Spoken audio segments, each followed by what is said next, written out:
La fotosíntesis y la respiración celular son procesos fundamentales que permiten a las plantas convertir luz solar en energía química y luego usarla en procesos celulares sumamente importantes como el transporte activo.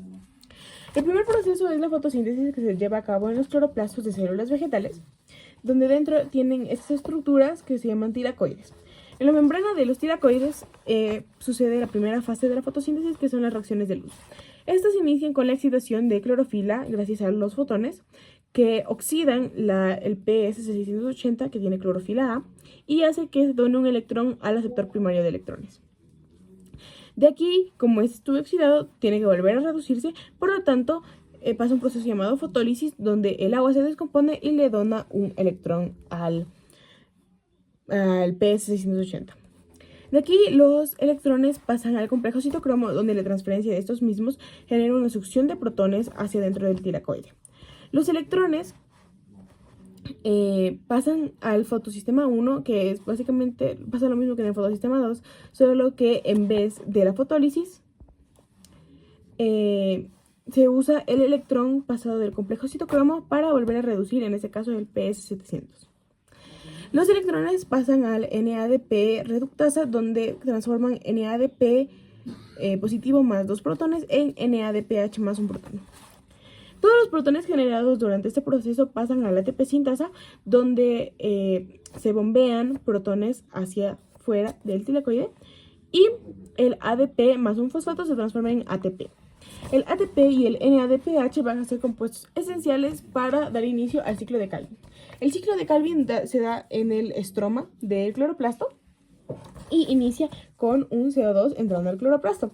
El CO2 pasa por un proceso de fijación que se llama fijación del carbono, donde se ayuda de una enzima rubisco para generar la ribulosa bifosfato. La ribulosa bifosfato pasa por los procesos de reducción, donde se generan algunos compuestos, como por ejemplo ADP, gracias a al uso de ATP, y se reduce a ADP. De aquí, estos procesos terminan con G3P. Los G3P se dan gracias a los carbonos. Por cada carbono se generan 2 G3P. Para dar fin al ciclo de Calvin se necesitan aproximadamente 6 G3P. De los 6 G3P, 1 sale como producto, siendo glucosa, y los otros 5 regresan como al proceso de regeneración para seguir con el ciclo de Calvin. Por lo tanto, sus productos finales son glucosa y, como subproducto, oxígeno, que se va a la atmósfera. Esta glucosa se va al citosol de la célula y es usada en la respiración celular.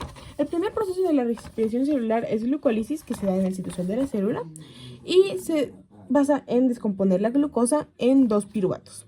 Estos piruvatos son esenciales para dar inicio al ciclo de Krebs. Estos pasan por un proceso de inmersión y, además de los piruvatos, se generan 2 ATPs y 2 NADHs. El piruvato entra y pasa por un subproceso de oxidación para generar el acetil-CoA. El acetil-CoA es el producto principal del ciclo de Krebs, que todo esto se da en la matriz.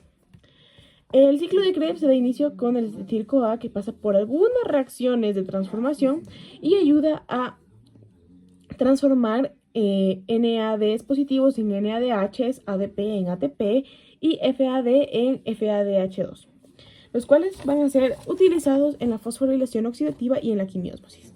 Esto sucede en la membrana interna de la mitocondria